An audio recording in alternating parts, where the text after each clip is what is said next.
Hey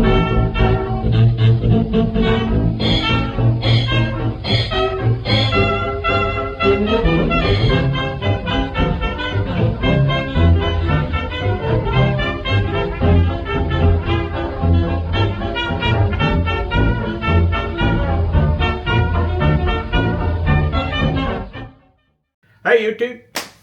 Hey, sorry about being a couple days late here. I try to get out a video once a week, usually on Friday around lunchtime, and it's past lunchtime and it's Friday right now. So I do apologize for that. I got back in the house from my trip to New Hampshire a day or two ago. It's taken a while for the dust to settle, but here I am, and I'm bringing to you a tale of something I found. And it just happens to be one of the most significant pieces of gear in the history of camping gear.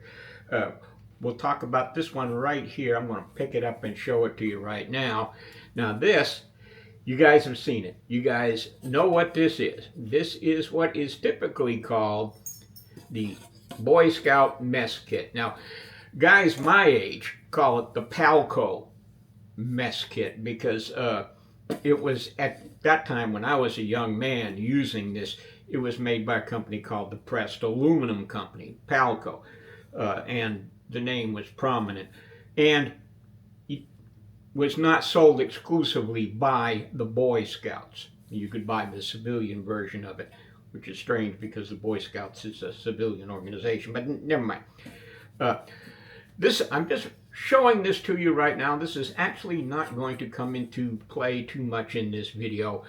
What we're going to talk about is a real hipsy-pipsy, a number one, top of the line, really killer thing that I found. One of the great things about collecting anything. My granddad told me the reason why we collect this old stuff. There's two reasons. Number one is to hold on to it for the next guy.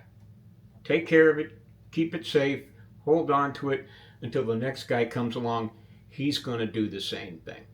Okay? And then eventually, hundreds of years from now, these things still exist. Okay?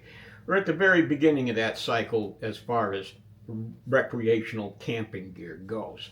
But this, like I said, this development is one of the most significant ones in the early history, at the very least, of the history of camping gear. Now, before we begin, I'm going to take a page from my favorite YouTuber's book, Peter Kelly at the Wilderness Escape. You should check it out. He's a great guy, good presenter. And he's always talking about whenever he's doing, whether he's showing you how to make a flintlock or a canoe, he always goes into what he calls a wee bit of history. And that's what we're going to do right now. We're going to talk about a wee bit of history on this. Okay, the design. The design of the Boy Scout Cook Kit involves a pan that can be used to fry or boil small amounts of water, and a dish in which to serve or possibly cook, and always good to be prepared, a pot not to pee in, a pot to cook in, generally about a quart, and a cup. Okay, so everything you need to cook. You can use this as a baker. You can make it a small Dutch baking oven. Okay, everything you need is there, self-contained in that kit. This kit, this design, has its origins in 1914. A company called the George H. Mason Company in Boston. Now, they had a kit that pretty much had all of these components, but there was one major difference.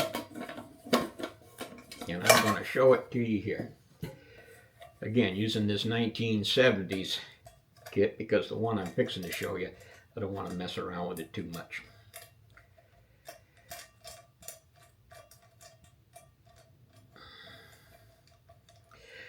The way the Mason kit was put together was, come back here, there we go.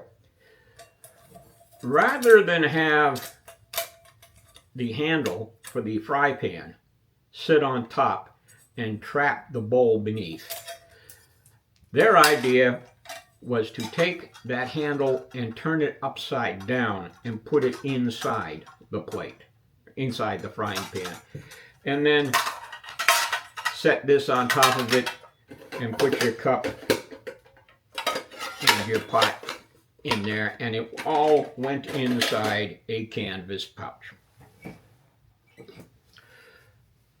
Dropped on the floor. The problem with this kit, made a lot of noise. It rattled to the get-go. You could hear a troop of Boy Scouts coming down the trail from a mile away. Rattle, rattle, rattle, rattle, rattle. Boy Scouts saw this was a good idea, started looking for something better.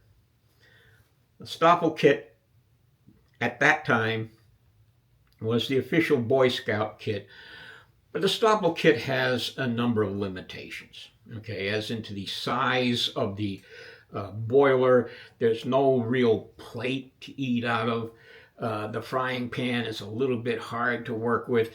The grill is nice, but it's not always necessary. Well, somebody at the Alcoa company and its division, the Wherever division, Wherever aluminum cookware, saw this Mason kit and said, I think I can improve on that. And in 1915, the design was patented, which includes the now familiar, we've all seen it, the handle on top, which traps the bowl, which traps the pot, which traps the cup, holds it all together, and it doesn't make much noise at all. Okay, it really doesn't rattle. The only thing that might rattle is the cup inside the 1 quart pot, and if you throw a towel in there, a little hand towel, it ain't gonna make no noise at all. Okay, so here we are, 1915, the Wherever company issues a cook kit, and the Boy Scouts pay attention. Okay, now the pictures I'm about to show you here come from the 1934 Wherever Aluminum Products catalog. Okay, it's the earliest catalog I have access to. But we know that this set was offered for sale by Wherever in 1915. Now, if you want to take a look at the whole catalog, become a member of the Bannerman's Camp Facebook page and go to the files section. The files section at Bannerman's is chock full of all sorts of catalogs, JPEGs, articles, and things put there by myself and other members so that you can do your research on your classic camping collection or your classic camping living history impression. But let's talk about this kit, and I'll throw these pictures up on the screen. So in 1915, based off that patent, the Wherever company released its individual camp cooking outfit, number 1016. And you can see by this picture, it says code Joram. Now, for some reason, Wherever decided that having just a number as the designation for their products, they also had these little codes. I have absolutely no idea what they mean or where they came from. But if you wrote them a letter, said you wanted the 1016 kit or the Joram kit, you would get the same ding dang thing. Now, it is composed of products that Wherever either already had or had developed specifically for this kit. Part number 168 was what they called the pudding pan. Now that's what we call our dish, what we eat out of. 234 was the pail and cover, and basically that's our boiling pot. Okay. Uh, Holds about 1 3/4 pints, according to this. Uh, Numbers 873 and 874 were a tinned steel fork and spoon. Number 888, which is the one you see immediately when you open your kit, is the fry pan with folding handle, and the 893 was the cup. About 3/4 pints, according to wherever. It was all encased in a canvas cover. All right, now, that canvas cover is going to become important in the rest of this video, because what I'm about to show you is something I found in my trip to New Hampshire, something that, to me, made me feel like the whole dang trip was worth it. Okay, my grandfather, who got me started on this whole collecting thing, told me that there are two basic reasons why we collect. First one is we collect this stuff not to keep it, not to own it, but to hold on to it for the next guy. Okay, keep it safe, keep it in a good place where it doesn't get destroyed, so that you can pass it on to somebody else, be it a family member or you sell it or trade it. Okay, you're taking care of a piece of history and passing it on to the next person. That is your duty and responsibility as a collector. Okay. And he said, along the way, if you're lucky, you get a story that you can tell with it, whether it's a story about the person who owned the piece or a story about you and your relationship with that piece. And as a codicil to that, he used a big word, as codicil to that, he says sometimes you get bragging rights. And that's what I got. Now, I was traveling in New Hampshire, and I wandered into an antique store, and I definitely am not going to tell you which one it is or even what city it was in, because I'm going back. I saw some other stuff I wanted to get. I was walking down the aisles, and I saw a Boy Scout mess kit similar to this one from the 1970s. Okay? It was $8. That's a good price. Normal retail is about $15. I was going to go ahead and pick it up and, either sell it at $15, make a couple of bucks, or give it to somebody who really needed it, because, I acquired it cheap enough. And I wander around, and I come around a corner, and I look, and on an old ironing board. I mean, it was in a place that is nothing but cooking stuff. And on top of that ironing board was this. And it was sitting there just like this. And I went over there and I picked it up and I looked at it because it's khaki. Khaki. It looks like a Boy Scout mess kit. Well, when I turned it over, I was greeted by this. Now, I'm going to move this over here, and I want to compare it to that picture I just showed you of the 1934 mess kit. Okay, you see the difference? Let me show it to you here.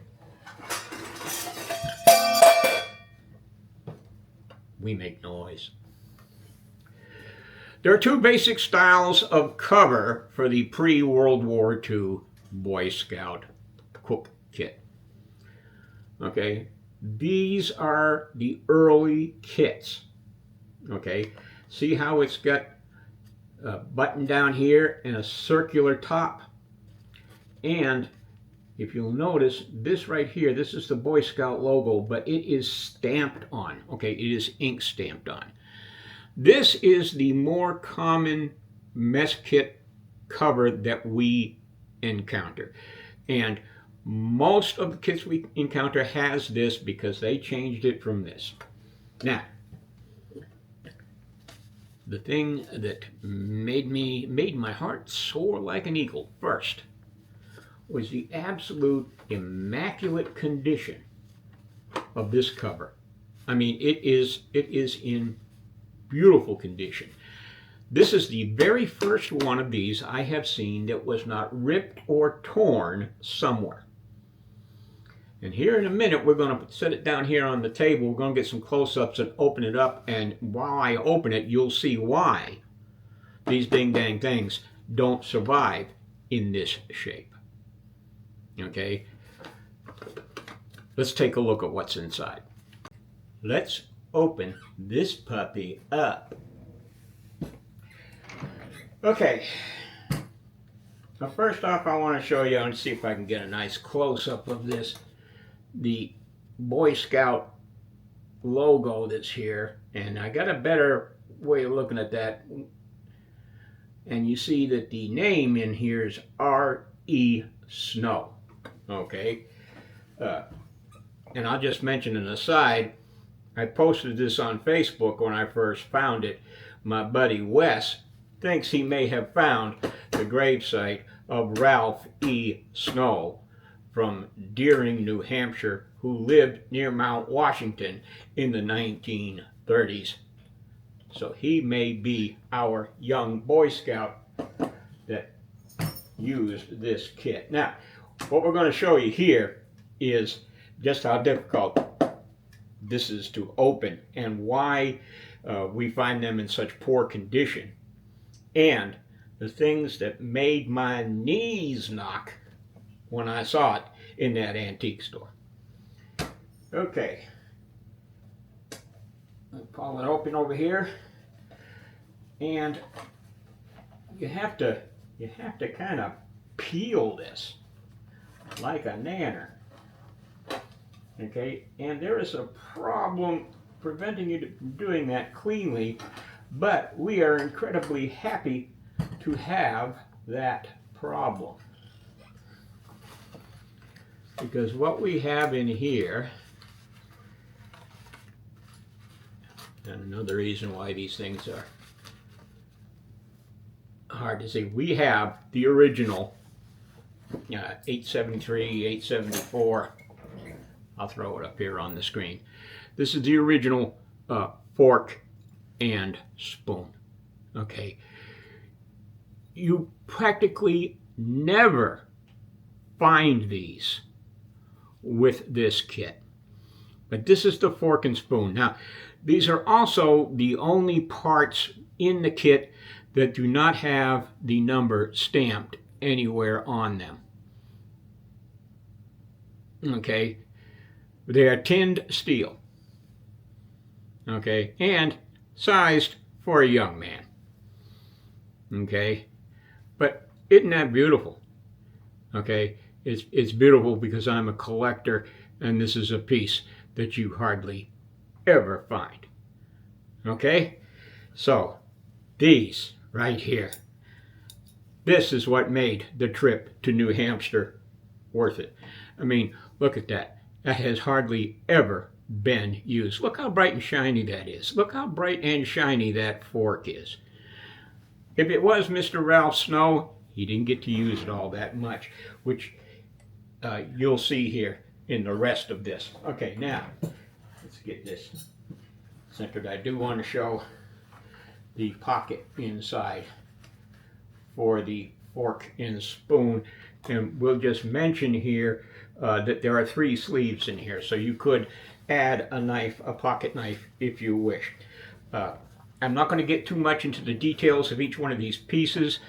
Sean Dyer at Honorable Outfitters YouTube page, you've heard me talk about him before. He goes into depth on the parts and pieces. We're going to talk about this puppy for the most part after we look at it. Okay, this is a better representation of this Boy Scout logo here. Okay, it is stamped as well. Okay, now when I first saw it, I thought it was bleed through, but it's not. These are, this one here, okay, the one on the inside starts at about where my finger is. So they're two separate stamps. Okay, can we see that?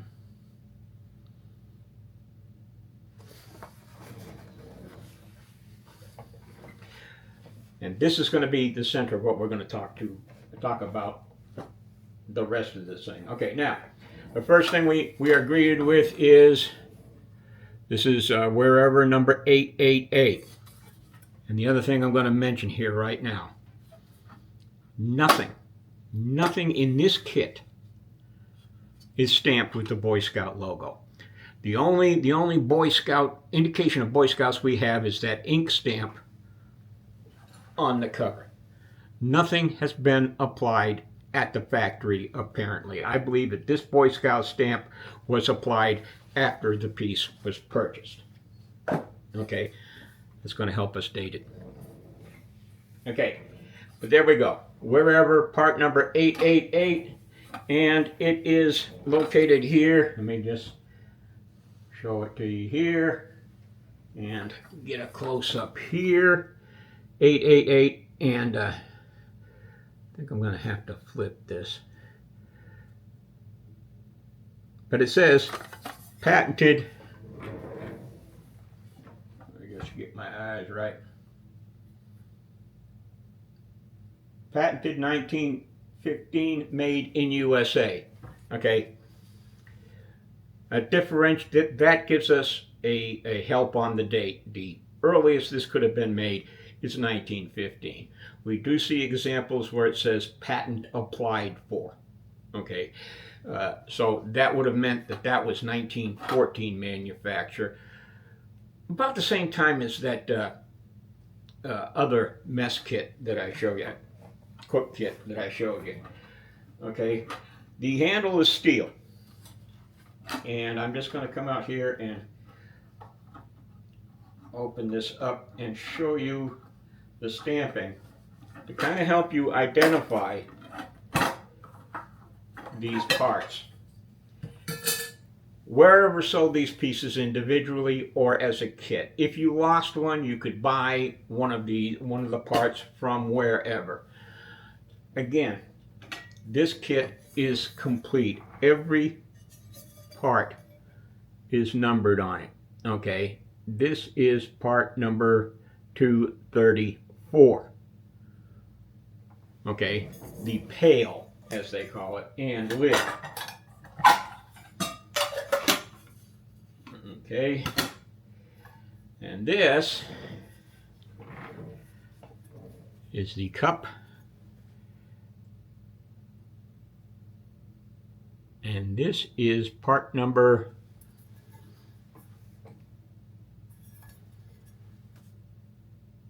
893. And I just want to show you here. A lot of times you will find these burnt on the bottom. Somebody has put it on the campfire to warm up their coffee and stuff. This is just this little scuff mark here, and that's all that's on this piece. And the pudding bowl, okay, part number 168. I'm going to show you that right now too. Part number 168. This is the only one I've seen. Not only is this the only one I've seen where the cover wasn't ripped and torn, but this is the only one I've ever seen where each and every part is identifiable as a wherever part.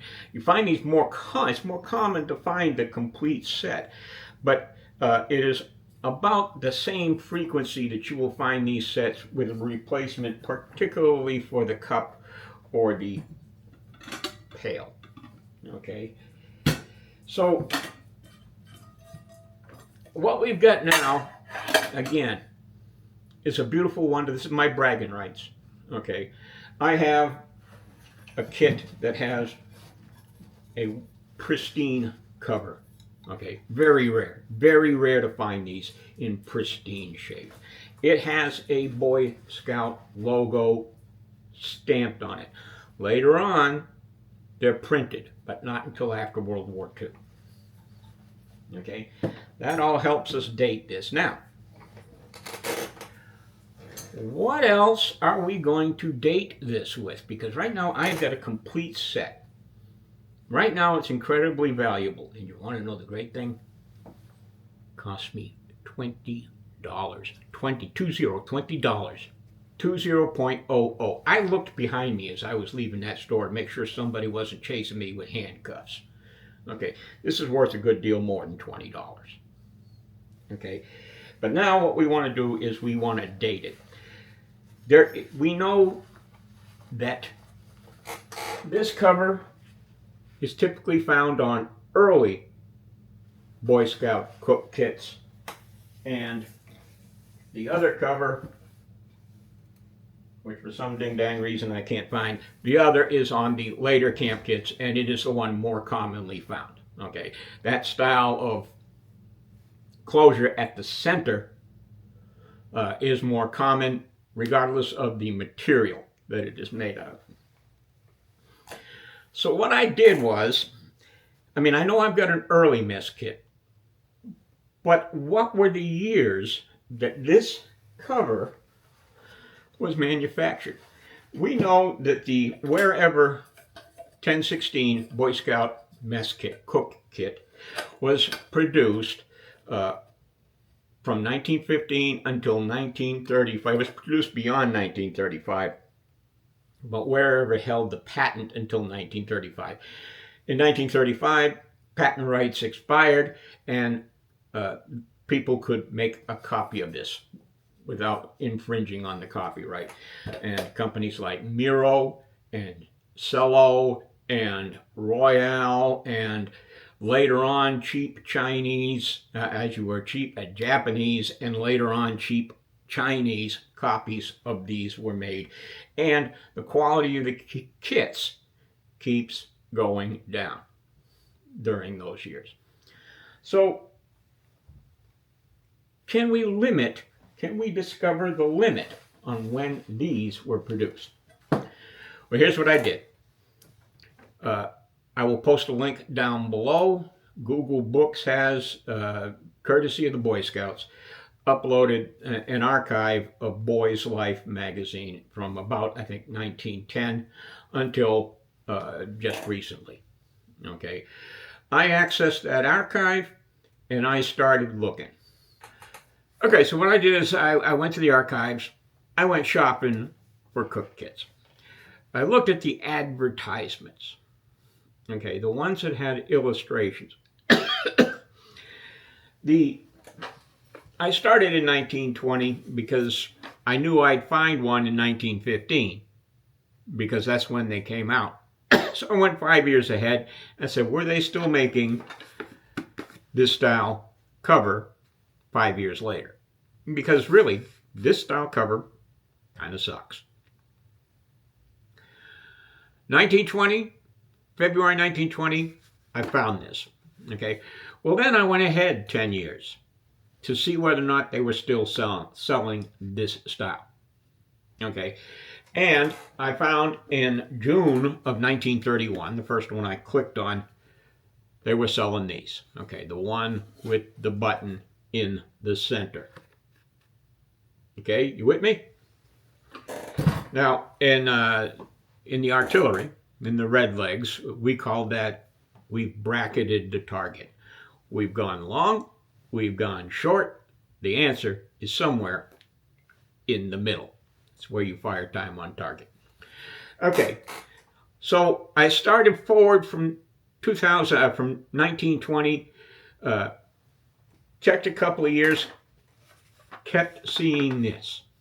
Okay, the last month of Boy's Life magazine, I saw an illustration of this was in October of 1928. Okay, I started going backwards from 1931, and the first time the illustration of this style shows up was in October of 29. Now, for all of that period, between October of 1928 and October of 1929, there is no illustration of either of these. With me? I believe that's probably because, luckily, it was the one that wasn't worth a fortune. I believe this is because they were in the process of changing the style of the cover. So sometime between October 1928 and October of 1929 is when these early style mess kits were being marketed with this cover. Okay, it's important to note that all these components, the 888 and all those others that make up the 1016 kit, were continued into production until World War II. One thing I will mention, okay, as a collector, as an honest collector, as an honest historian, I have to point out one thing. We've done a lot of work. We have been looking for a cover with a Boy Scout cook set with a button on the bottom. But in the military, we have a concept called attention to detail. That's when you go beyond the basic training type soldier and you start getting into the soldiering where the explosions are large and the consequences are deadly. What I have found, what I notice here, and some of you may already have, there are 2 buttons on the bottom of this. Isn't that amazing? Now, if you look real close, and I'm going to pull this out again one more time, and I hope I don't rip it like the Boy Scouts did in the 1930s.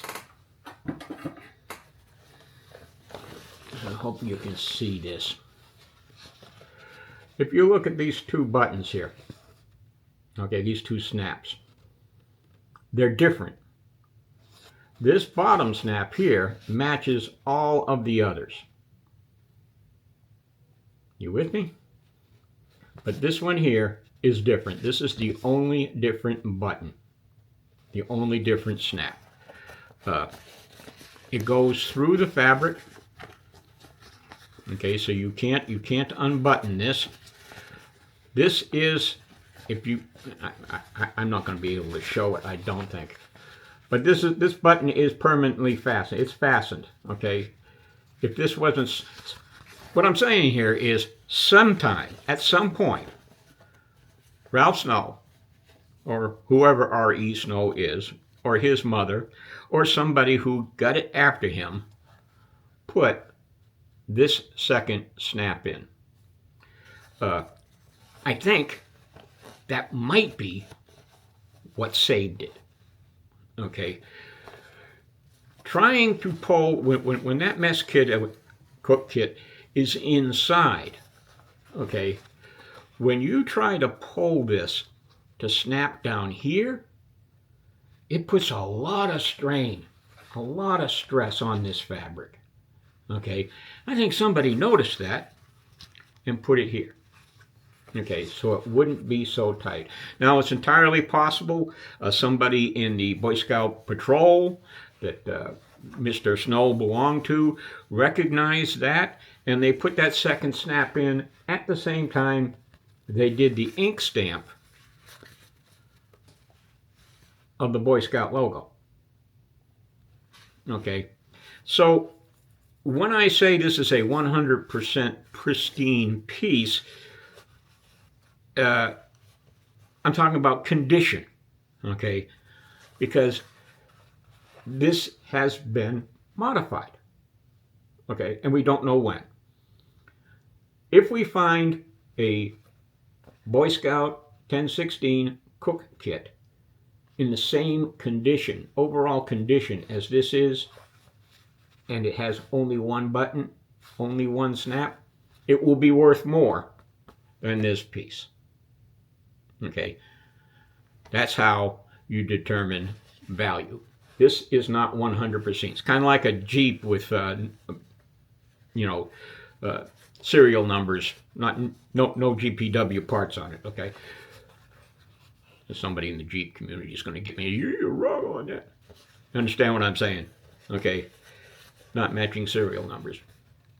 So anyway, but I am happy, happy, happy, happy, happy collector in that I have possibly one of the earliest, well, we know it's not possibly, it is one of the earliest Boy Scout mess kits in cook sets in entirely complete condition, including the fork and spoon, and in almost pristine condition. It has seen very, very, very little use.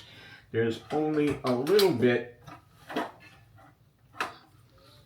of soot on the bottom of the frying pan. Okay, and the rest of the stuff in here, it looks like he might have cooked in that once or twice. Not much at all. And if it was Ralph Snow, the town he lived in the late 20s and 30s was, he could wake up in the morning and look up and see Mount Washington. It's a beautiful, fantastic area. At that time, it was very sparsely populated, which may be why he didn't go on a lot of Boy Scout cookouts, but I still can't imagine him not going camping so much and taking this thing with him. I'm glad that he wasn't able to, because this is in beautiful, perfect condition.